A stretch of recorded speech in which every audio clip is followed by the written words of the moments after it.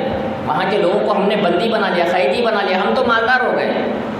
لوگوں نے دیکھا کہ حضرت ابو درداء رضی اللہ تعالیٰ عنہ نظر نہیں آ رہے ہیں، تلاش کرنے میں معلوم پڑا کہ ایک کنارے بیٹھ کر وہ رو رہے ہیں۔ کچھ صحابہ نے دریافت کیا، کیا بات ہے، کیوں رو رہے ہو؟ آج تو جشن منانے کا دن ہے، آج خوشی کا دن ہے، اللہ رب العالمین نے ہمیں ایک ایسے ملک پر فتح دی جس کو شکست دینے کے بعد ہم مالدار ہو گئے، ہم نے یہاں کے لوگوں کو بندی بنا لیا، آج تو خوش ہونے کا دن ہے، آپ تو رو رہے ہیں۔ ابو درداء رضی اللہ عنہ بڑا پیارا جواب دیا، کیا کہا کہ سنو، جب تک کہ یہ قوم اللہ کی فرما برداری کرتی تھی، کتاب و سنت پر عمل کرتی تھی، عدل و انصاف کرتی تھی، اللہ نے دنیا کی ساری نعمتوں کو ان کے شہر میں جمع کر دیا، ساری نعمتوں کو شہر میں جمع کر دیا۔ لیکن جیسے یہ اللہ کی نافرمانی کرنے لگے، اللہ اور اس کے رسول کی نافرمانی کرنے لگے، ظلم اور جبر کرنے لگے، شرک اور بدعات کرنے لگے، اللہ نے ہم کو مدینہ سے بھیج کر، ہم کتنی دور کے رہنے والے، مدینہ کے رہنے والے، اللہ نے مدینہ سے بھیج کر ہم کو ان کے اوپر مسلط کر دیا۔ ڈر اس بات کا ہے کہ آج ہم عمل کر رہے ہیں، آج ہم کامیاب ہیں، کہیں ایسا نہ ہو کہ ہماری آنے والی نسل گناہ کرنے لگے اور اللہ تعالیٰ ہماری نسلوں کے ساتھ وہ معاملہ کرے جو آج ہم نے ان کے ساتھ کیا۔ ڈر اس بات کا۔ تو یہ جو گناہ ہوتے ہیں، یہ اللہ کا بہت بڑا احسان ہے کہ اللہ تعالیٰ جب کا جب برکت بھی نہیں ختم کرتا، جب کا جب عذاب بھی نہیں دیتا۔ اگر ہم عذاب میں مبتلا ہے تو اس کا مطلب ہم اتنے گناہ کر چکے، اتنے گناہ کر چکے کہ ہم قابل معافی نہیں رہے، کیونکہ اللہ تو بہت معاف کرتا ہے، ویعفو عن کثیر، بہت زیادہ معاف کرنے والا ہے۔ اللہ تو اپنے بندوں سے اتنی محبت کرتا ہے کہ اپنے بندے کو کاٹا چبانا اللہ پسند نہیں کرتا۔ جو اتنے بڑے بڑے مسائل لے کر اگر ہم بیٹھے ہوئے ہیں تو کیوں بیٹھے ہیں؟ غور و فکر کرنے کی ضرورت ہے۔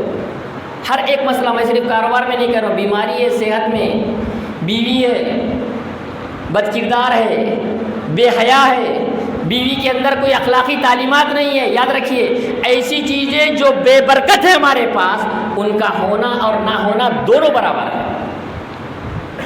بسا اوقات اللہ تعالیٰ بہت ساری چیزیں دے دیتا ہے، بہت ساری چیزیں دیتا ہے، لیکن برکت ہٹا لیتا ہے۔ بسا اوقات اللہ تعالیٰ تھوڑی سی چیز دیتا ہے لیکن اس میں برکت رکھتا ہے۔ بہت سارے ایسے لوگ ہیں جن کے پاس دنیا کا سب سامان ہے لیکن چھت پنکھے دیکھ کر زندگی گزار رہے ہیں، بی پی شوگر کے مریض ہے، رات بھر موبائل دیکھ کر زندگی کاٹ رہے ہیں، نہ رات کو نیند آ رہی نہ دن میں چین آ رہا ہے، سب کچھ ہے، زندگیوں میں برکت نہیں ہے۔ لیکن بہت سارے معاشرے میں ایسے بھی لوگ ہیں، کچھ نہیں ہے، 2 وقت کی صرف روٹی کما لیتے ہیں، چین اور سکون سے زندگی بسر کر رہے ہیں، بغیر کسی پریشانی کے زندگی بسر کر رہے ہیں، اطمینان اور سکون کے ساتھ زندگی بسر کر رہے ہیں۔ وجہ یہ ہے کہ ان کی زندگیوں میں اللہ نے برکت رکھ دی ہے۔ زیادہ نہ ملے، کم سے کم اتنا ملے کہ ہم صرف برکت کے ساتھ مل جائے، ہمیں خیر اور برکت کے ساتھ مل جائے۔ یاد رکھیے برکت کے ساتھ جو مل جاتی ہے وہ بڑی بہترین چیز ہوتی ہے۔ برکت کے فائدے دیکھیے، سب سے پہلے اللہ رب العالمین قرآن مجید کے اندر فرماتا ہے، سب سے پہلی قوم جس قوم کے اندر اولادیں ہونا بند ہو گئی، جس قوم کے اندر بارش روک دی گئی، جس قوم کے اندر تنگ دستی نازل کی گئی، وہ قوم نوح تھی۔ قوم نوح کے اندر یہ عذابات آئے ہوئے تھے۔ انہوں نے کیا کہا؟ فَقُلْتُ اسْتَغْفِرُوا رَبَّكُمْ، اپنے رب سے معافی مانگو۔ برکت کا سب سے پہلا ذریعہ یہ ہے کہ معافی مانگنا، سب سے پہلا ذریعہ۔ ہم سوچتے ہیں معافی کیوں مانگے، بڑا افسوس کا مقام ہے۔ پچھلے سال گناہ کرے تھے، پچھلے سال معافی مانگ لیا، اب معافی مانگنے کی ضرورت ہی نہیں، یہ ہمارا تصور ہے، یہ ہمارا تصور ہے۔ اللہ کے نبی صلی اللہ علیہ وسلم نے کیا فرمایا؟ یا ایھا الناس توبوا الی اللہ، اے لوگو اللہ کی طرف رجوع کرو۔ فإنی لأتوب فی اليوم 100 مرہ، اس لیے کہ میں اللہ تعالیٰ سے روزانہ 100 سے زائد مرتبہ معافی مانگتا ہوں۔ اللہ کے نبی معصوم عن الخطا ہے، آپ کوئی گناہ نہیں کرتے تھے، ہماری طرح صبح شام گناہ کر رہے ہیں۔ اللہ کے نبی کبھی گناہ نہیں کرتے تھے، آپ کے دل کو دھویا گیا، پاک و صاف کیا گیا، علم و حکمت بھرا گیا، آپ سے گناہوں کو، گندگی کو نکال دیا گیا۔ اس کے باوجود بھی نبی کریم صلی اللہ علیہ وسلم روزانہ 100 مرتبہ معافی مانگ رہے ہیں، ہمیں کتنے مرتبہ معافی مانگنا چاہیے؟ تو برکت کا سب سے پہلا، سب سے اہم، سب سے بہترین سبب، یہ ایک ایسا سبب ہے جس سے ساری برکتوں کے دروازے کھلتے ہیں۔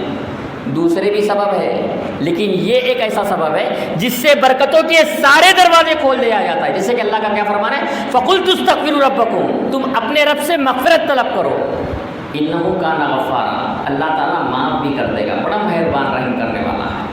اللہ جتنا مہربان کوئی نہیں ہے کتنے بھی، کیونکہ شیطان نے اللہ تعالیٰ سے جنت سے نکلتے وقت کیا کہا تھا؟ اے میرے رب مجھے تیرے عزت اور جلال کی قسم، تیرے بندے کے جسم میں جب تک روح رہے گی میں اسے گمراہ کرتے رہوں گا۔ اللہ نے کیا کہا؟ مجھے بھی میرے عزت اور جلال اور بلند مرتبے کی قسم، میرا بندہ جب معافی مانگے گا میں معاف کر دوں، جب معافی مانگے گا معاف کر دوں۔ اللہ اتنا مہربان ہے، اللہ اتنا مہربان ہے۔ تو اللہ کے نبی اللہ تعالیٰ کا کیا فرمان ہے؟ انہو کان غفارا، اللہ تعالیٰ تمہیں معاف کر دے گا۔ معاف کر کے پہلا فائدہ کیا ہوگا؟ یرسل السماء علیکم مدرارا، اللہ تعالیٰ آسمان سے موسلا دھار بارش نازل کرے گا۔ سب سے پہلے یہ بات یاد رکھیے، رحمت اور دعاؤں اور برکت کے بعد جو چیز حاصل ہوتی ہے اس میں خیر کا پہلو زیادہ ہوتا ہے، شر کا پہلو نہیں ہوتا، کیونکہ وہ معمولی نہیں رہتی، وہ معمولی نہیں رہتی۔ تو اب اللہ تعالیٰ جب آسمان سے بارش نازل کرے گا، وہ بارش ایسی برکت والی ہوگی جس سے کسی گھر کو نقصان نہیں ہوگا، جس سے کسی فصل کو نقصان نہیں ہوگا۔ اس بارش کے ایک ایک خطرے سے صرف برکت ہی برکت ملے گی۔ ایسا نہیں کہ خوب پانی آ گیا، سیلاب آ گیا، فصل تباہ ہو گئی، گھر ڈوب رہے، ایسا نہیں ہوگا۔ اللہ تعالیٰ کیسی بارش نازل کرے گا؟ موسلا دھار بارش نازل کرے گا، جس کے ذریعے سے عوام الناس کو صرف فائدہ ہی فائدہ ہوگا۔ کیا کام کرنا ہے؟ فقلت استغفروا ربکم، اپنے رب سے معافی مانگو، انہ کان غفارا، وہ معاف کر دے گا۔ معاف کر کے کیا کرے گا؟ یرسل السماء علیکم مدرارا ویمددکم باموال وبنین، مال میں بھی اضافہ کرے گا، اولاد میں بھی اضافہ کرے گا۔ آج ہم کو صرف مال میں اضافہ چاہیے، اولاد میں اضافہ نہیں چاہیے۔ 2-4 بچے پیدا ہوئے کہ ہم تھک جا رہے ہیں، اب بچوں کو کون پالے گا؟ بڑی مصیبت کا معاملہ ہے۔ اگر اللہ کے نبی صلی اللہ علیہ وسلم نے فرمایا ایسی عورت سے شادی کرو جو زیادہ بچے پیدا کرنے والی، اس کے اندر صلاحیت ہو۔ اگر اللہ تعالیٰ کی اس نعمت کو اپنے آپ سے دور کر دو گے تو اللہ تعالیٰ اس میں خیر و برکت کو ختم کر دے گا۔ یاد رکھیے، میں نے پھر میرا جملہ غور سے سمجھیے، یہ جو رحمتوں سے مل رہی ہے، اب جب اللہ تعالیٰ مال دے گا، حلال مال دے گا، حرام سے بچا لے گا۔ اللہ جب اولاد دے گا، ایسی اولاد ملے گی، پیدا ہوگا تو خوشی ہوگی، بڑا ہوگا تو خوشی ہوگی، مرنے کے بعد بھی فائدہ دے گا۔ آج بچہ پیدا ہونے سے ڈر لگتا ہے، کیونکہ دواخانے والے 50,000 روپے کھا جاتے ہیں۔ آدمی اسی فکر میں پریشان رہتا ہے، اسی فکر میں پریشان ہو جاتا ہے۔ بچہ پیدا ہو جائے، لوگوں کو کہا جائے مٹھائی کھلا دو تو لوگ کہتے ہیں ڈاکٹر نے مٹھائی عقیقے سب پیسے کھا چکا ہے، پورے کے پورے پیسے کھا چکا ہے۔ بڑا عجیب مسئلہ ہے۔ لیکن اگر معافی مانگے، جس کو اولاد نہیں ہے، فارمولہ ہے، کیا فارمولہ ہے؟ اللہ سے معافی مانگو، وَيُمْدِدْكُمْ بِأَمْوَالٍ وَبَنِينَ، اللہ مال دے گا، کیسا مال دے گا؟ حلال مال دے گا، پاکیزہ مال دے گا۔ وَبَنِينَ، اللہ ایسی اولاد عطا کرے گا، پیدا ہوگی بھی تو خوشیاں دے گی، بغیر سیزر کے بچہ پیدا ہو جائے گا۔ کیوں؟ کیونکہ اللہ نے رحمت بنا کے نازل کیا۔ اللہ پر یقین کر کے تو دیکھیے، اللہ پر بھروسہ کر کے تو دیکھیے، جیسا مانگنے کا حق ہے ویسا مانگ کر تو دیکھیے، ویسی توبہ تو کیجیے۔ ایسی توبہ نہیں استغفر اللہ بول کے بھی گناہ کر رہے ہیں ہم لوگ، استغفر اللہ بول کر بھی ہم لوگ گناہ کرتے ہیں، ایسا نہیں۔ اللہ سے ویسے مانگ کر دیکھیے۔ سب سے بڑا مسئلہ یہ ہے کہ ہم جو دعائیں کرتے ہیں، پڑھتے ہیں، مانگتے نہیں ہیں۔ دعائیں پڑھنے میں اور مانگنے میں بھی بڑا فرق ہے، پڑھنے میں بھی مانگنے میں۔ دعا پڑھیں، ربنا آتنا فی الدنیا حسنۃ وفی الآخرۃ حسنۃ وقنا عذاب النار، ربنا ظلمنا انفسنا وان لم تغفر لنا وترحمنا، پڑھ لیے، کیا پڑھے، کیوں پڑھے، کچھ نہیں معلوم۔ دعا جب مانگ رہے ہیں، یہ یقین ہو کہ میں اپنے رب سے مطالبہ کر رہا ہوں، میرا رب میری پکار سنے گا۔ اللہ کی عظمت، اللہ کی جلالت، اللہ کی ہیبت، اللہ کا ڈر ہمارے دل میں ہونا چاہیے کہ میں کس سے مانگ رہا ہوں، کیا مانگ رہا ہوں، کس لیے مانگ رہا ہوں۔ کوئی احساس نہیں، کھڑے اللہ دے، مانگتے بھی ہو تو دیا تو ٹھیک، نہیں تو کہیں سے ایڈجسٹ کر لیں گے، ایڈجسٹ کرنے والا بھی اللہ تعالیٰ ہے۔ وہ چیزیں ہونا ضروری۔ بتانے گئے معافی مانگنے کے بعد وَيُمْدِدْكُمْ بِأَمْوَالٍ وَبَنِينَ، اللہ تعالیٰ مال میں پاکیزہ مال عطا کرے گا۔ وَبَنِينَ، اللہ تعالیٰ لڑکوں میں بھی اضافہ کرے گا، صالح اولاد عطا کرے گا۔ میں بار بار کہہ رہا ہوں، معافی مانگنے کے بعد، دعاؤں کے بعد یہ سب رحمتیں برکتیں نازل ہوتی ہے۔ وَيَجْعَلْ لَكُمْ جَنَّاتٍ وَيَجْعَلْ لَكُمْ أَنْهَارًا، اللہ تعالیٰ نہریں بھی جاری کر دے گا، باغات بھی جاری کر دے گا۔ پھلوں کا نقصان ہو رہا ہے، بارش ہو رہی ہے، فصل تباہ ہو گئی، اس سال بہت بارش ہوئی، فصل تباہ ہو گئی، آپ معافی مانگو، اللہ تعالیٰ نہریں جاری کر دے گا، اللہ تعالیٰ باغات آپ کے لیے کر دے گا۔ تو سب سے پہلا کام دیکھیے، 4 فائدے ہیں، مال بھی دے گا، اولاد بھی دے گا، بارش بھی برسائے گا۔ توبہ کا پھر آگے فائدہ سنیے، اللہ تعالیٰ سورہ ہود میں ہود علیہ السلام اپنی قوم کو مخاطب کرتے فرما رہے ہیں، وَيَا قَوْمِ اسْتَغْفِرُوا رَبَّكُمْ، اے میری قوم اپنے رب سے مغفرت طلب کرو۔ دیکھیے برکت کیسے آتی ہے. اللہ تعالیٰ کا فرمان ہے سورہ ہود میں ہود علیہ السلام نے اپنی قوم سے کہا وَيَا قَوْمِ اسْتَغْفِرُوا رَبَّكُمْ، اے میری قوم اپنے رب سے مغفرت طلب کرو. مغفرت مانگو گے، اللہ تعالیٰ سے دعا کرو گے، معافی مانگو گے. يُرْسِلِ السَّمَاءَ عَلَيْكُمْ مِدْرَارًا، اللہ تعالیٰ آسمان سے موسلا دھار بارش نازل کرے گا. آگے اللہ تعالیٰ نے بڑا پیارا جملہ کہا، کیا کہا؟ وَيَزِدُكُمْ قُوَّةً إِلَىٰ قُوَّتِكُمْ، اللہ تعالیٰ طاقت پر طاقت دے گا. قوم ہوگا قوم میں طاقت دے گا، قبیلہ ہوگا قبیلے میں طاقت دے گا، جماعت ہوگی جماعت میں طاقت دے گا، جسمانی طاقت دے گا، ذہنی طاقت دے گا، مالی طاقت دے گا، ہر قسم کی طاقت دے گا. اور جب اللہ رب العالمین طاقت دے گا نا، اس طاقت کا کوئی مقابلہ نہیں کر سکتا. اللہ تعالیٰ جب طاقت دیتا ہے اس طاقت کا کوئی مقابلہ نہیں کر سکتا. ہماری طرح نہیں ہے، تراویح میں 1 گھنٹہ کھڑے رہنے کے لیے ہم پریشان ہو جاتے ہیں، اتنی بھی طاقت ہمارے اندر نہیں ہے، اتنی بھی ہمارے اندر طاقت نہیں ہے. ہمارے دل اتنے بزدل ہیں. اللہ تعالیٰ کیسی طاقت و قوت عطا کرتا ہے جانتے ہیں؟ جنگ خیبر کے موقع پر واقعہ بڑا تفصیل طلب ہے، مختصر ذکر کرتے ہیں. مرحب جو دشمنوں کی طرف سے پہلوان تھا، جس نے دعوت مبادرت دی تھی کہ ادھر سے ایک آدمی ہے ادھر سے ایک آدمی ہے، دونوں مل کے لڑ لے، دونوں مل کے لڑ لے، جو ہار جائے گا وہ قوم ہار جائے گی، تاکہ زیادہ قتل و غارت گیری نہ ہو. مرحب جب دشمنوں کی طرف سے آیا، جب مسلمانوں کی طرف حضرت علی رضی اللہ تعالیٰ عنہ اس کے مقابلے کے لیے گئے، آپ نے شیر کی طرح ایک ہی وار کیا. بعض سیرت نگاروں نے لکھا کہ آپ نے ایک ہی وار کیا. مرحب لوہے کا خود پہنا ہوا تھا، مرحب لوہے کا خود پہنا ہوا تھا، آپ نے ایک ہی وار کیا، لوہے کا خود 2 ٹکڑے ہو کے تلوار سینے تک پہنچ گئی. یہ ان لوگوں کی طاقت و قوت کا عالم تھا جن کے گھر مہینوں مہینوں چولہا نہیں جلا کرتا تھا. یہاں ہماری قوم سب کھا رہی ہے، جن کو جا رہی ہے، کاجو کھا رہی ہے، بادام کھا رہی ہے، سب کھا رہی ہے، مار بھی کھا رہی ہے. ہماری طاقت و قوت کا عالم یہ ہے کہ اگر تلوار دیکھے کرسی کو 2 ٹکڑے کرنے کا حکم دیا جائے تو کہیں گے تلوار منڈی. اتنی ڈرپوک قوم ہے، اتنی بزدل قوم ہے، ایمانی طاقت اور قوت اس کا مقابلہ کوئی نہیں کر سکتا. وہ حضرت علی ہے جن کے گھر میں کھانا نہیں پکتا تھا، مہینوں مہینوں چولہا نہیں جلتا تھا. ان کی طاقت و قوت کا عالم ہے. کیونکہ جب ایمان ہوتا ہے، جب ایک انسان اللہ رب العالمین سے معافی مانگتا ہے، وَيَزِدُكُمْ قُوَّةً إِلَىٰ قُوَّتِكُمْ، اللہ تعالیٰ طاقت پر طاقت دے گا. قوم ہوگی قوم میں دے گا، قبیلہ ہوگا قبیلے میں دے گا، جماعت ہوگی جماعت میں دے گا، ذہنی طور پر دے گا، جسمانی طور پر دے گا، مالی طور پر دے گا. ہر اعتبار سے اللہ تعالیٰ طاقت و قوت دے گا. کیا کرنا ہے؟ صرف توبہ استغفار کرنا ہے، اللہ سے معافی مانگنا ہے. کتنے لوگ ہیں معافی مانگتے ہیں؟ استغفر اللہ کا معنی بھی لوگوں کو نہیں معلوم ہے. استغفر اللہ بول دیتے ہیں، کبھی بھی بول دیتے ہیں. جمعیہ بھی تو استغفر اللہ بولتے ہیں، کہیں پر بھی استغفر اللہ بولتے ہیں.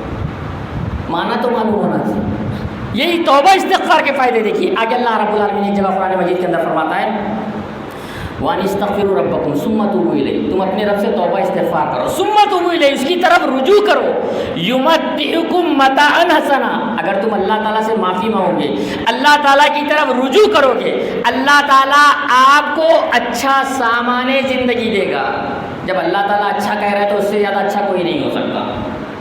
جب اللہ اچھا کہہ رہا ہے اس سے زیادہ اچھا سامان زندگی کو یہ ہو ہی نہیں سکتا. تو سب سے زیادہ ہمارے لیے اہم یہ ہے کہ ہم توبہ استغفار کریں. جیسے میں نے قرآن کی 3 آیتیں بھی ذکر کی، اب احادیث سے ذکر کرتے چلو کہ توبہ استغفار کا فائدہ کیا ہے. اللہ کے نبی صلی اللہ علیہ وسلم نے فرمایا من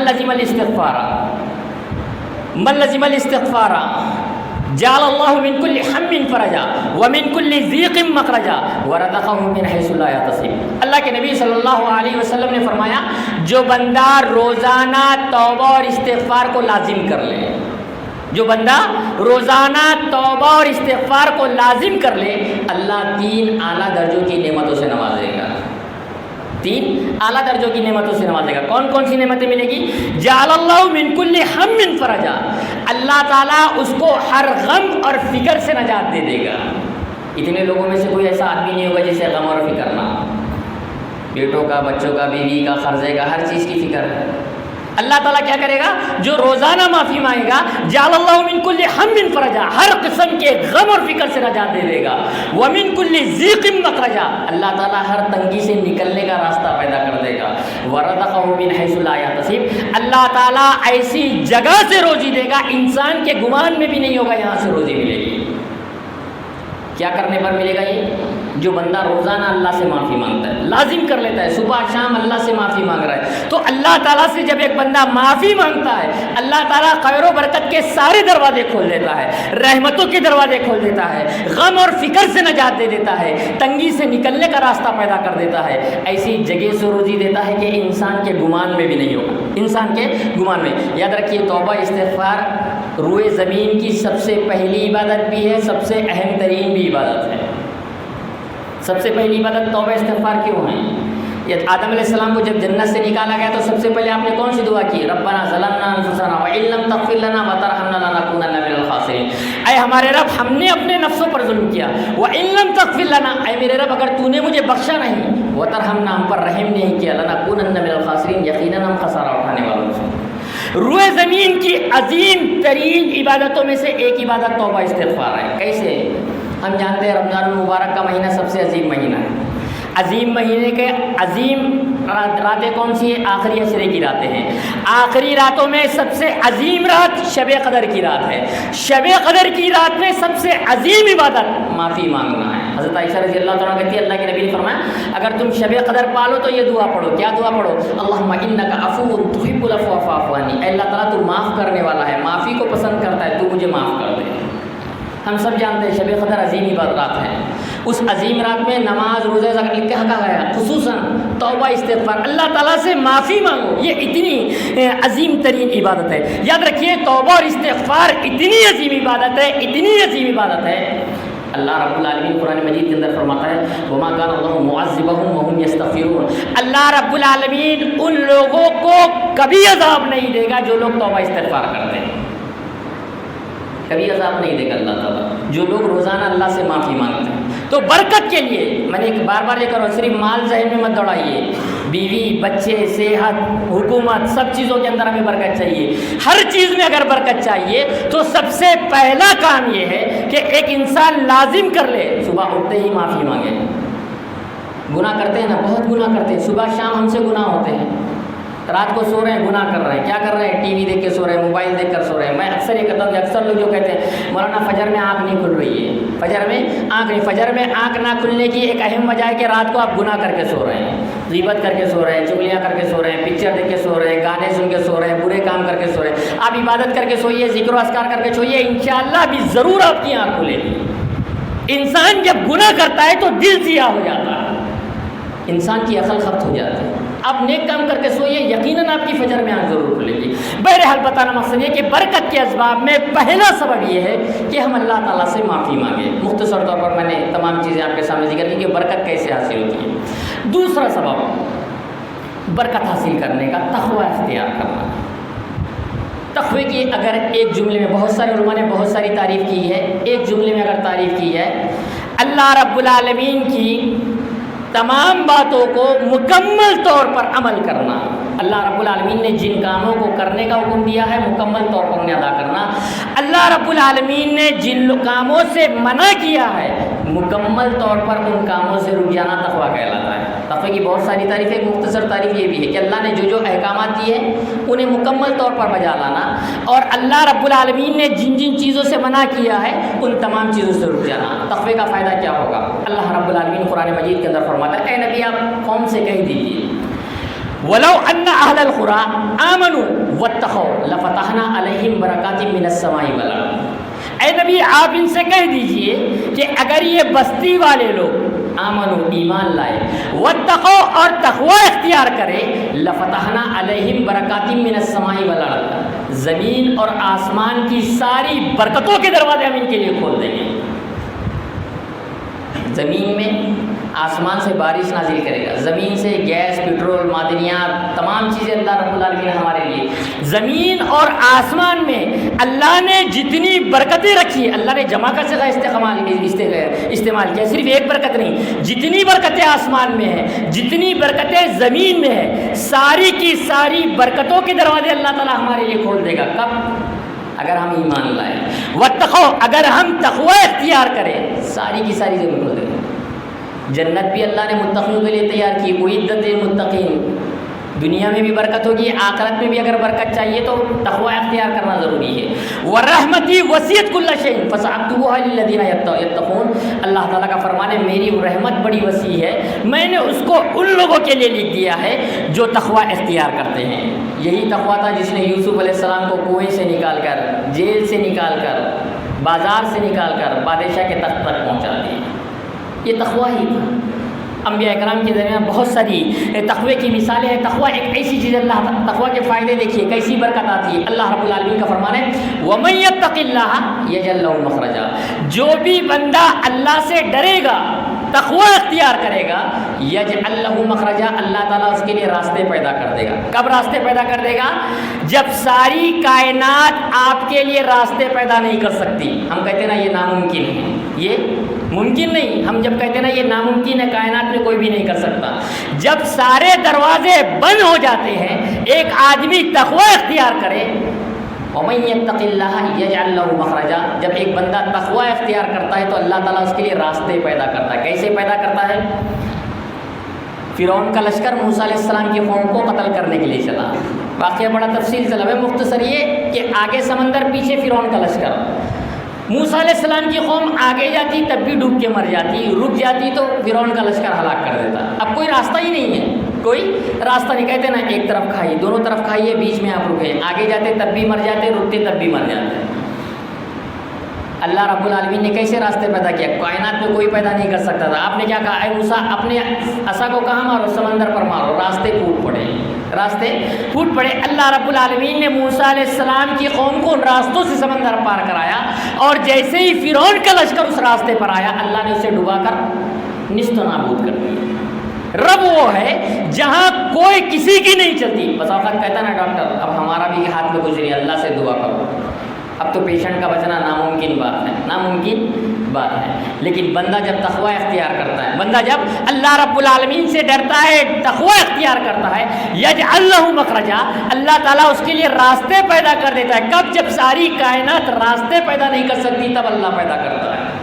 ہم کوئی عام قوم نہیں ہے، مسلمان قوم ہے، ہمیں تو اللہ پر ایسا ایمان رکھنا چاہیے۔ اللہ تعالیٰ بار بار کہتا ہے ان اللہ علی کل شیء قدیر، اللہ تعالیٰ ہر چیز پر قادر ہے۔ کیسے قادر ہے؟ آگ بذات خود نقصان دہ چیز ہے، لیکن اللہ تعالیٰ اس سے بھی ہمیں فائدہ پہنچاتا ہے۔ وہ رب ہے، جب چاہتا ہے، جو چاہتا ہے، جہاں چاہتا ہے، جیسے چاہتا ہے فیصلے نافذ کرتا ہے، وہ کچھ بھی کر سکتا ہے۔ ہمیں اس پر توکل ہونا چاہیے، بھروسہ ہونا چاہیے، اللہ پر یقین ہونا چاہیے، اللہ کا ڈر ہمارے دلوں میں ہونا چاہیے۔ وَمَن يَتَّقِ اللَّهَ يَجْعَل لَّهُ مَخْرَجًا، جو بندہ اللہ سے ڈرے گا اللہ تعالیٰ اس کے لیے راستے پیدا کر دے گا، تقوی اختیار کرے گا۔ وَرَزَقَهُ مِنْ حَيْثُ لَا يَحْتَسِبُ، اور اللہ رب العالمین ایسی جگہ سے روزی دے گا کہ انسان کے گمان میں بھی نہیں ہوگا۔ آمدنی کے ذرائع کچھ بھی رہنے دو، اللہ تعالیٰ اپنی شان کے مطابق روزی عطا کرے گا۔ بس اوقات ہم کہتے ہیں نا دینے والا دیتا، چھپڑ پھاڑ کے دے دیتا۔ اللہ تعالیٰ بہت سارے لوگوں کو آج بھی اتنا مال و دولت سے نواز دیا ہے کہ جن کو خود نہیں پتا کہ ان کے پاس کتنی پراپرٹی ہے۔ وہ رب ہے جس کو چاہتا ہے، جو چاہتا ہے، جب چاہتا ہے عطا کر دیتا ہے۔ تو جو بندہ اللہ رب العالمین سے ڈرتا ہے، اللہ تعالیٰ ایسی جگہ سے روزی، اس کی آمدنی کے مطابق نہیں بلکہ اللہ تعالیٰ اپنی شان کے مطابق اسے روزی عطا کرتا ہے۔ کیسے عطا کرتا ہے؟ فرعون کا بھی جو واقعہ تفصیل طلب جو ہے، وہ بچوں کو قتل کیا کرتا تھا، تو جس سال وہ لڑکوں کو قتل کیا کرتا تھا اسی سال اللہ تعالیٰ نے موسیٰ علیہ السلام کو پیدا کیا، اور موسیٰ علیہ السلام کو دودھ پلانے کا ذمہ بھی اللہ تعالیٰ نے کسے عطا کیا؟ ان کی ماں کو عطا کیا۔ کائنات میں کوئی بھی ایسا آدمی مثال پیش نہیں کر سکتا کہ ایک عورت نے اپنے ہی بچے کو دودھ پلا کر لاکھوں انعام پایا، کیونکہ بادشاہ وہ انعام دیا کرتا تھا۔ واقعہ تفصیل طرف مختصر ذکر کر کہ وہ اپنی طرف سے کیا کرتا انعام، وہ بچے کو دودھ پلانے کی ضرورت پہ ان کی ماں کو ہی رکھا۔ واقعہ سب لوگ جانتے ہیں۔ بتانا مقصد یہ کہ کائنات میں کہیں ایسا واقعہ نہیں ہوا کہ ایک ماں نے اپنے ہی بچے کو دودھ پلا کر ہزاروں لاکھوں روپے انعام پایا ہوا۔ وہ رب ہے ایسی جگہ سے روزی عطا کرتا ہے کہ انسان کے گمان میں بھی نہیں ہے۔ وہ رب ہے ہر تنگی میں راستہ۔ جیسے کہ اللہ کے نبی جب ہجرت کر رہے تھے، آپ غار ثور میں پناہ لی۔ غار اتنا چھوٹا تھا، بعض سیرت نگاروں نے الگ الگ باتیں لکھی۔ کچھ سیرت نگاروں نے لکھا کہ غار اتنا چھوٹا تھا کہ اگر کافر اندر نہ آتے، باہر سے جھانک بھی لیتے، تب بھی اللہ کے نبی نظر آ جاتے، تب بھی اللہ کے نبی نظر آ جاتے۔ بعض سیرت نگاروں نے یہاں تک کہ لکھا غار اتنا چھوٹا تھا کہ اگر وہ اندر نہ آتا انہوں نے لکھا کہ جس رب نے اس کافر کو غار تک پہنچنے کی توفیق دی، جس رب نے اس کافر کو غار تک پہنچنے کی توفیق دی، نیچے دیکھنے کی توفیق نہیں دی۔ اگر وہ نیچے بھی دیکھ لیتا تو اللہ کے نبی نظر آ جاتا۔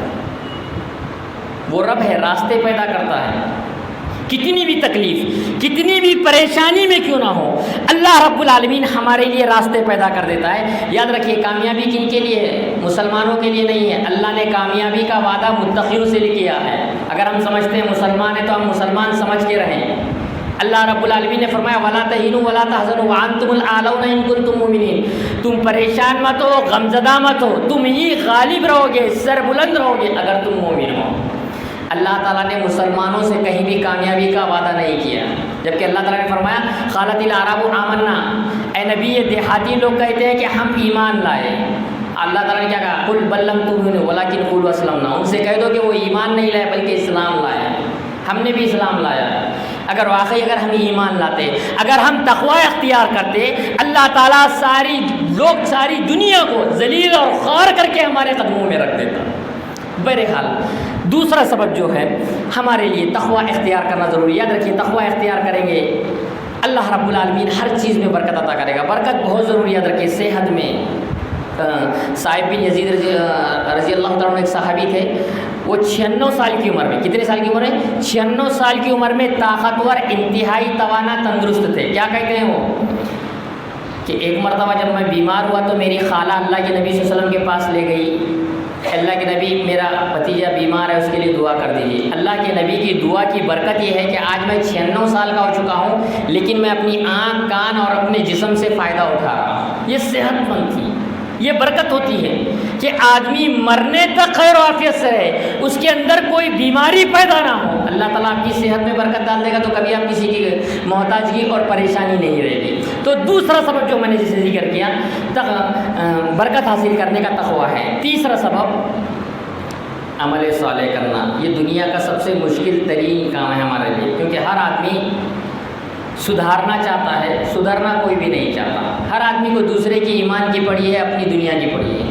ہر آدمی کو دوسروں کی آخرت کی پڑی ہے اور اپنی دنیا، ہر آدمی سدھارنا چاہتا ہے۔ عمل صالح بہت ضروری ہے۔ آج عمل صالح بالکل ہمارے اندر موجود نہیں۔ عمل صالح ہوتا تو دنیا میں انقلاب آتا۔ صحابہ کے اندر عمل صالح تھا۔ کیسے تھا؟ مسجد نبوی کتنی تھی؟ 40x50 یا 50x55 کی کچھ اتنی چھوٹی سی مسجد تھی، نہ فرش تھا نہ عرش تھا، کچھ نہیں تھا، لیکن اس مسجد سے جو بھی آدمی عزم مصمم کر کے نکلا اس نے دنیا کی تاریخ بدل دی۔ ہماری تو مسجد عالی شان ہے، ایک سے ایک مسجد ہے، پنکھے ہے، سب کچھ ہے، لیکن ہم میں سے کوئی ایسا آدمی بھی نہیں نکل پا رہا ہے، قوم و ملت کو چھوڑیے، نہ اپنا گھر نہ اپنے آپ پر اسلام کو نافذ کر پا رہا ہے۔ یہ ہمارا معاشرہ ہے، کیونکہ ہم تو سدھرنا نہیں چاہتے، ہم صرف دوسروں کو سدھارنا چاہتے ہیں۔ یہ ہمارا مقصد ہے۔ یاد رکھیے عمل صالح بہت زیادہ ضروری ہے برکت کے لیے، عمل صالح نہیں۔ آج ہمارا معاشرہ کیا ہے؟ نماز پڑھ کر برکت حاصل کرنے کے بجائے برکت کیسے حاصل کی جاتی ہے؟ کعبے کا دروازہ لگا دو برکت آ جائے گی، ایت الکرسی لگا دو برکت آ جائے گی، نہ تو تغرا لگا دو، چاروں فل نیچے الف لام میم کاف ہا یا عین صاد، دکان اور مکان کی خیر و برکت کے لیے۔ اگر اس سے ہی خیر و برکت نازل ہوتی، پورے قرآن کے صفحے لگا دیجیے پورے گھر میں، برکت ہی برکت آنا شروع ہو جائے گی۔ برکت جس کے ذریعے حاصل کرنا ہے، میں نے جسے کہا جائز وسیلوں کو چھوڑ کر ناجائز وسیلوں کو، بہت سارے لوگ کہتے ہیں مولانا دکان نہیں چل رہی، کوئی تعویذ ہوگا تو دے دو، کوئی دعا ہوگی تو بتا دو، تھوڑا پانی دم کر کے دے دو۔ الگ الگ جگہوں پر الگ الگ لوگ مسائل لے کر آتے ہیں۔ کچھ لوگ باندھ بھی دیتے ہیں، کوئی دھاگا باندھتا ہے، کوئی ناریل باندھتا ہے، الگ الگ ہمارے معاشرے کے اندر مسائل ہے۔ اصل برکت اگر چاہیے تو ہمیں نماز پڑھنا ضروری ہے، ہمیں عمل صالح کرنا ضروری ہے۔ آج ہم نماز چھوڑ سکتے ہیں؟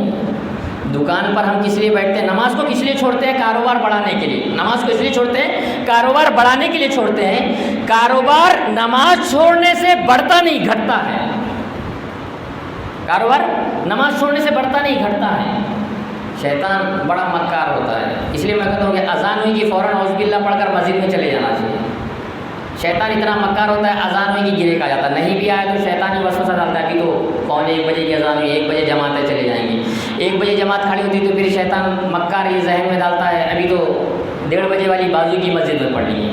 1:30 بجے کا ٹائم جب شروع ہوتا ہے تو شیطان پھر مکار یہ چال ڈالتا ہے کہ ابھی 1:45 بجے جماعت ہے، 1:45 بجے پڑھ لی ہے۔ 1:45 بجے جب ٹائم آ جاتا ہے اکیلے بعد میں جا کے پڑھ لیے. اکیلے جب پڑھنے کا وقت آتا ہے ایک آدھ بار نہیں پڑھے تو کیا جا رہا ہے, اتنے لوگ نہیں پڑھے, اپن 2-4 ٹائم کی تو نماز پڑھ رہے ہیں.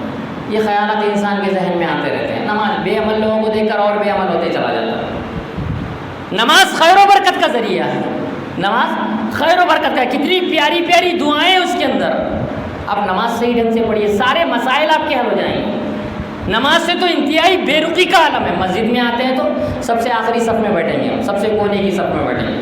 پہلے صف میں کوئی بیٹھنے کے لیے تیار نہیں. وہی اسٹیڈیم میں مشاعرے میں جانا پڑا تو بھاگ کر جائیں گے لوگ.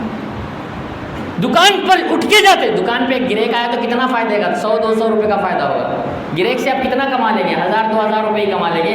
اس چھوٹے سے فائدے کے لیے خیر کثیر سے محروم ہو جاتے ہیں. وہ نماز جو برکت دلاتی ہے, وہ نماز جو خیر و برکت کا نزول ہوتا ہے, وہ نماز جو اطمینان اور سکون دلاتی ہے, تھوڑے سے پیسوں کے لیے ہم اس کو چھوڑ دیتے ہیں.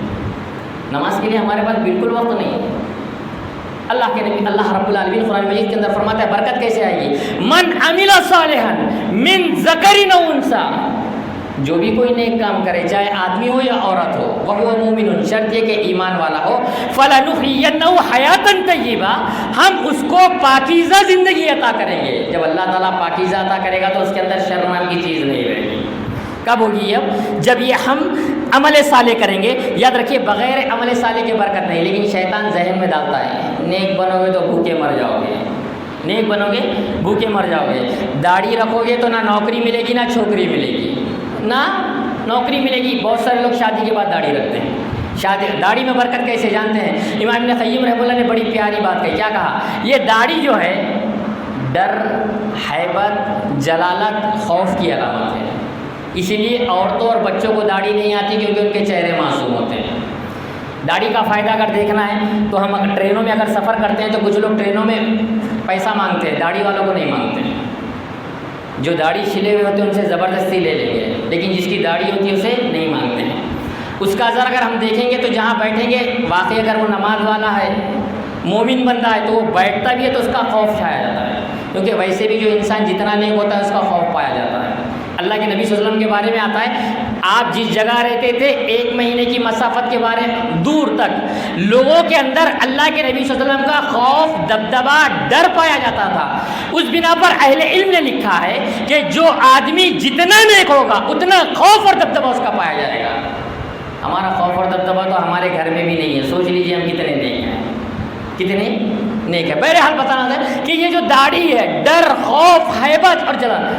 ٹرافک پولیس والا بھی نہیں پکڑتا ہے جس کی زیادہ بڑی داڑھی ہوتی ہے. بڑے شہروں کے اندر جو کار چلاتے ہیں تو شراب پیے کہ نہیں پیے چیک کرتے, لیکن جو جس کو داڑھی ہوتی ہے ان کو اتنی امید ہوتی ہے کہ وہ داڑھی وہ شراب نہیں پیتے, اس لیے اس کو چیک نہیں کرتے, چھوڑ دیتے ہیں. بڑے شہروں کے اندر یہ بھی معاملہ پیش ہوتا ہے.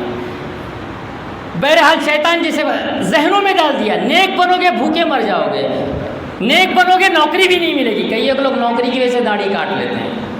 کئی ایک لوگ سوالات کرتے ہیں حرام کیسے استعمال کریں. ابھی آج ہی صبح ایک آدمی نے سوال کر لیا کہ مرغیاں بیمار ہو رہی ہے, گلے میں کھانسی ہو رہی ہے, کھانسی کی دوا جو ہے بہت مہنگی ہے, کھانسی کی جو دوا ہے بہت مہنگی ہے, لیکن اگر شراب پلا لی ہے نا تو وہ بیماری ختم ہو جائے گی. تو کہ شراب پلانا جائز ہے نہ جائز؟ لوگ آسانی چاہتے ہیں, حرام کی طرف کس طرح جائیں اس طرح چاہتے ہیں. ایسا تو نہیں ہوگا نا کہ اگر 2-4 ہزار روپے کلو اگر بڑے کا گوشت ہو جائے تو کیا سور کا گوشت 10 روپے کلو ہوگا تو کھا لیں گے؟ کیا بڑا سستا مل رہا ہے کھا لیا جائے؟ حرام ہے. جس چیز کا بیچنا, پینا, اٹھانا, جس کی قیمت حرام ہے اس کو کیسے پلایا جائے گا؟ عجیب طریقے کا لوگ. اللہ یہ کہ کہیں جان جا رہی ہے اس وقت اللہ تعالیٰ نے تھوڑی بہت اجازت دی ہے. ہم ہر جگہ اجازت کے طلبگار ہوتے ہیں. تقوی کے باب میں یاد رکھیے کہ جس آدمی کو متقی بننا ہے اس کو تقوی کے سوالات کی ضرورت ہی نہیں ہے. تقوی کہتے ہیں کہ آدمی سوال ہی نہ کرے. کیوں؟ حلال واضح, حرام واضح ہے. کچھ چیزیں مشتبہات ہیں, جو مشتبہات میں پڑ گیا اس نے اپنے دین کو کیا کیا محفوظ نہیں کر سکا. متقی تو آدمی ہے, حلال واضح حرام واضح. تقوی یہ کہ حلال چیز کو بھی شک کی بنا پر چھوڑ دینا, یہ تقوی کہلاتا ہے. اعلیٰ درجے کا تقوی یہ ہے کہ ہر اس چیز سے انسان اپنے آپ کو بچا لے جس سے اللہ رب العالمین کی یاد سے انسان غافل ہو جائے. یہ اعلیٰ معیار کا تقوی ہے. یہاں تو اللہ کو غافل کرنے کے لیے روزانہ ہمارے پاس چیزیں موجود ہیں. بہرحال بتانا مسئلہ ہے کہ عمل صالح ضروری ہے. یہ شیطان بڑی سے مکار ہے. یاد رکھیے دنیا جو ہے صرف اگر دنیا داروں کے لیے ہوتی, دین داروں کے لیے نہیں ہوتی. ہم لوگ سوچتے ہیں ہمارے لیے آخرت ہے, آخرت ہے. دنیا بھی ہمارے لیے ہے. دنیا بھی ہمارے لیے. اگر دنیا صرف دینداروں کے لیے ہوتی اللہ تعالیٰ یہ دعا کبھی نہیں سکھاتا ربنا آتنا فی الدنیا حسنۃ وفی الآخرۃ حسنۃ وقنا عذاب النار. اللہ میں دنیا میں بھی بھلائی عطا کر, آخرت میں بھی بھلائی عطا کر. آخرت میں بھی دونوں جگہ بھلائی ہونا چاہیے, بھلائی ہونا چاہیے. بہت سارے لوگ مال نہیں ملتا تب بھی یہ کہتے ہیں کہ دنیا ہمارے لیے خیر خانہ. ایسا نہیں, دنیا بھی ہمیں مال کمانا چاہیے, اس لیے کمانا چاہیے کہ عبادت بھی کر سکے. مال اس لیے کمانا چاہیے کہ عزت محفوظ رہ سکے. مال اس لیے کمانا چاہیے کہ دین کا کام کر سکے. یہ ہمارے اندر جذبہ ہونا چاہیے. خیر وہ ایک الگ ٹاپک ہے, بہت ساری اس میں باتیں. بتانا مقصد یہ ہے کہ حلال طریقے سے مال کمانے کی بھی ضرورت ہے. نہیں کماتا تو انسان کہتا ہے کہ دنیا ہمارے لیے خیر خانہ. ویسے خیر خانہ نہیں. ابن حجر اسقلانی بہت بڑے جج تھے, اپنی عالیشان بگھی پر سوار ہو کے جاتے تھے. عالیشان بگھی پر سوار ہو کے جاتے تھے. ایک مرتبہ جا رہے تھے, سامنے یہودی تیلی آ گیا, کہنے لگا اے امیر المومنین آپ کہتے ہو الدنیا سجن المومن و جنت الکافر, دنیا مومن کے لیے قید خانہ ہے اور کافر کے لیے جنت ہے. آپ کی روح سے میں کافر, میں یہودی ہوں, میں کافر ہوں, اور آپ مسلمان ہیں. آپ تو جنت میں رہے ویسا عالی شان رہ رہے ہیں, اور میں کافی لوگوں پھٹے پرانے کپڑے میلے کچیلے رہ رہا ہوں. میں کہاں رہ رہا ہوں؟ قید خانے میں رہے جیسے رہ رہا ہوں. آپ نے بڑا پیارا جواب دیا. کیا جواب دیا آپ نے؟ کہ سنو, جنت کی ساری نعمتوں کے سامنے دنیا کی نعمتیں قید خانے کی حیثیت ہیں. جنت کی ساری نعمتوں کے سامنے دنیا کی نعمتیں قید خانے کی حیثیت رہتی ہے, اور کافر کو جو جہنم میں عذاب دیا جانے والا ہے اس عذاب کے سامنے تم ساری نعمتوں میں جنت کی طرح رہ رہے. وہ یہودی نے جب جواب سنا تو کلمہ پڑھ کر مسلمان ہو. خیر بتانا مقصد یہ کہ انسان نے حلال طریقے سے, تقویٰ کے باب میں یہ بھی چیزیں تھی کہ انسان ایک حلال طریقے سے مال کمائے. ورنہ ہوتا یہ کہ جیب میں حرام مال لے کے حلال ہوٹل ڈھونڈتے رہتا ہے, انسان کے حلال ہوٹل کہاں ملے. بڑے افسوس کا مقام ہے ہمارے پاس کہ بعض چیزوں پہ ہم ایمان لاتے, بعض پر نہیں لاتے. جو پسند آ گیا ایمان لائے, جو پسند نہیں آیا وہ چیزوں پر ہم ایمان بھی نہیں لاتے. بہرحال عمل صالح آج ہمارے لیے بہت ضروری ہے. عمل صالح سے برکت کیسے حاصل ہوتی ہے؟ حدیث قدسی ہے. حدیث قدسی جس کو اللہ تعالیٰ خود فرماتا ہے. اللہ رب العالمین کا فرمانا ہے, یا ابن آدم, اے آدم کی اولاد, تفرق لعبادتی, میری عبادت کے لیے تھوڑا سا ٹائم نکال. املؤ صدر کا غنی, تیرے سینے کو میں بے نیاز کر دوں گا. وَإِن لَمْ تَفْعَلْ, اگر تو نے ایسا نہیں کیا, املؤ یدک شغلا, تیرے ہاتھوں کو کاموں سے بھر دوں گا. وَلَمْ أَسَدُّ فَقْرًا, تیری محتاجگی دور نہیں کروں گا. بہت سارے لوگ کہتے ہیں نماز کی نہیں پڑھے, مولانا اتنا کام ہے, کھجانے کی فرصت نہیں ہے, کھانا کھانے کی فرصت نہیں, کھانا کھانے کی فرصت نہیں ہے, اس لیے ہم نماز نہیں پڑھ رہے ہیں. اللہ تعالیٰ کہہ رہا ہے اگر میری عبادت کے لیے وقت نہیں نکالو گے تو میں ہاتھوں کو کاموں سے بھر دوں گا. صبح سے شام تک کام کام کام, اتنا کام, لیکن اس کے بعد بھی محتاجگی بھکاری کی بھکاری رہو. لیکن اگر آپ اللہ کی عبادت کے لیے وقت نکال دیتے ہیں, اللہ تعالیٰ آپ کے سینے کو بے نیاز کر دے گا. ایک روایت میں آتا ہے کہ اللہ تعالیٰ دونوں ہاتھوں کو روزی سے بھر دے گا, دونوں ہاتھوں کو روزی سے بھر دے گا. تو محترم سامعین, اگر ہمیں خیر اور برکت چاہیے تو اس کے لیے ہمارے لیے ضروری ہے کہ ہم نیک عمل کریں, نماز پڑھیں, روزہ رکھیں, صدقہ و خیرات کریں. جتنے بھی کتاب و سنت کے مطابق نیک اعمال بتائے گئے ہیں, ہم نیک اعمال کرنے کی کوشش کریں. یقیناً اللہ تعالیٰ ہماری زندگی میں خیر و برکت نازل کرے گا. اسی طرح ایک سبب یہ ہے خیر و برکت کا, صدقہ و خیرات کرنا. ہمارے معاشرے کا یہ بھی المیہ ہے. دیکھیے, زکوٰۃ امیروں کو دینا ہے, صدقہ خیرات بھکاری کو بھی دینا ہے. یہ بات ذہن میں بٹھا لیجیے. زکوٰۃ صرف امیروں کو, صاحب نصاب کو دینا ہے, خیرات بھکاری کو بھی دینا ہے. ہمارے لوگ کیا سوچتے ہیں, وہ فلاں سیٹ 1 لاکھ دے دینا, فلاں سیٹ 5 لاکھ دے دینا, فلاں 3 لاکھ دینا. میں کیا دینا, کچھ بھی نہیں دینا. میں کیا دینا, کچھ بھی نہیں دینا. اللہ کے نبی صلی اللہ علیہ وسلم نے جب صدقے کی آیت نازل کی تو جو صحابہ اکرام کے پاس پیسے نہیں تھے, بازار گئے, محنت کی, حمالی کی, مزدوری کی, جو پیسے آئے صدقہ و خیرات کر دیے. یہ جذبہ تھا صحابہ اکرام. ہم 1 روپیہ بھی دیتے ہیں. اگر آدمی, ایک مالدار آدمی 1 لاکھ روپیہ دیتا ہے تو ہم اس پر بھی سبقت لے جا سکتے ہیں. کیسے؟ اللہ کے نبی نے فرمایا 1 روپیہ 1 لاکھ روپے پر سبقت لے گیا. کیسے لے گیا؟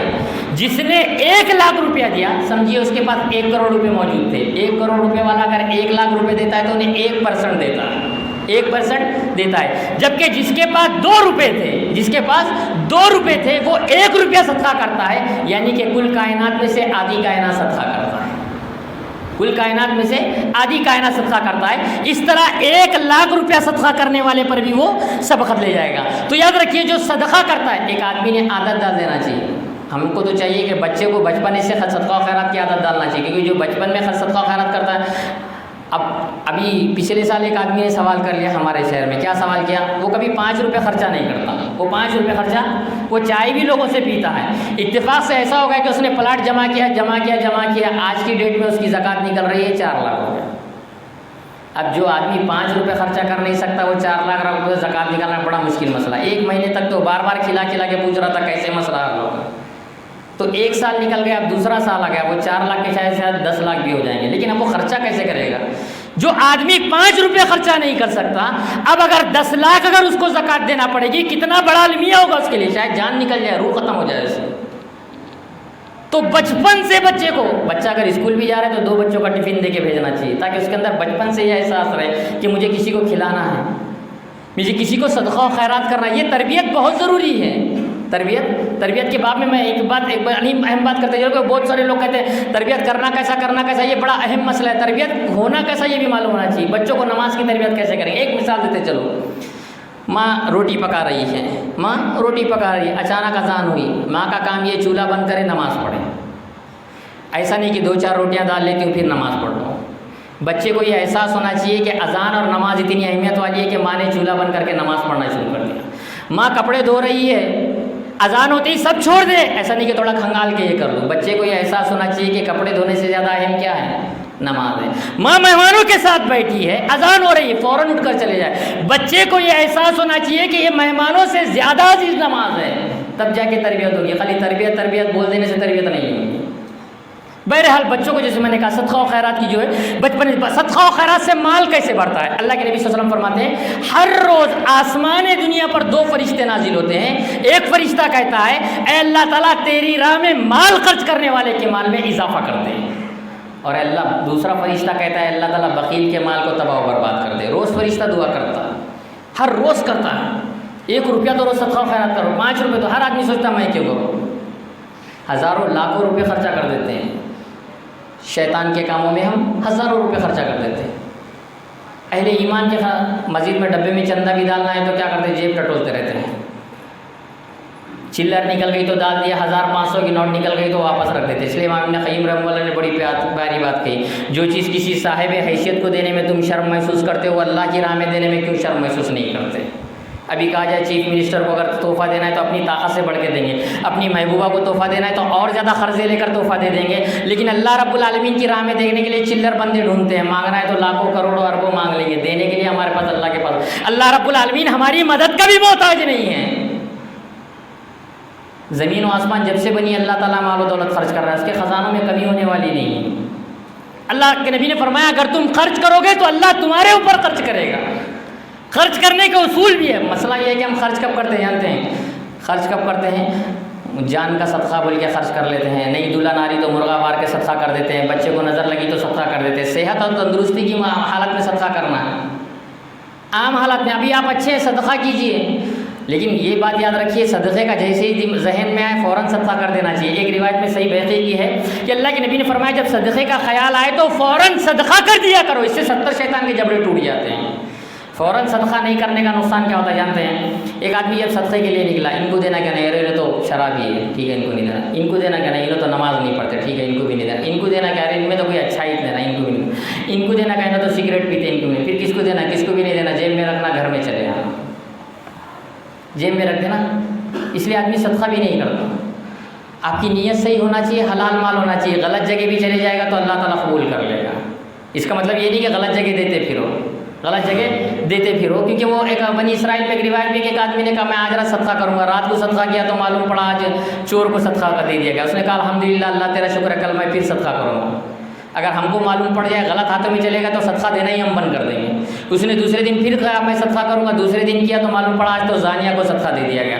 اس نے کہا الحمدللہ اللہ تیرا شکر ہے، کل میں پھر صدقہ کروں گا، تیسرے دن صدقہ دیا تو معلوم پڑا مالدار کو صدقہ دے دیا گیا۔ کہا الحمدللہ اللہ تیرا شکر ہے۔ ایک روایت میں آتا ہے کہ اللہ نے تینوں صدقے قبول کر دیے۔ کس طرح؟ جس دن چور کو صدقہ دیا اس نے چوری نہیں کی، جس دن بدکار کو صدقہ کیا اس نے بدکاری نہیں کی، جس دن اس نے مالدار کو صدقہ دیا اس کو بھی شرم آنے لگی، وہ بھی صدقہ و خیرات کرنے لگا۔ بہرحال ایک آدمی کے اندر مزاج ہونا چاہیے سب، لیکن دو چیزیں اس میں ہونا ضروری ہے، ایک اخلاص اور ایک اچھا مال۔ ردی کچرا مال اللہ تعالیٰ پسند نہیں کرتا، اس لیے اللہ نے فرمایا اللہ کی راہ میں ایسا مال دینے کی کوشش نہ کرو جسے تم خود پسند، تمہیں اگر کوئی دے تو پسند نہ کرے۔ ہمیں کوئی باسی پرانا کھانا لا کے دے تو ہم پسند کریں گے ہی کیا؟ اللہ کے نبی نے تازہ کھانا دینے کا حکم دیا، ہم کیا کرتے ہیں رات کا بچے ہوا کھانا صبح کھا لینے کے بعد اب تھوڑے دن کے بعد کتے بھی کھانا پسند نہیں کریں گے، وہ کھانا لیا کر پڑوس میں دے دیتے ہیں۔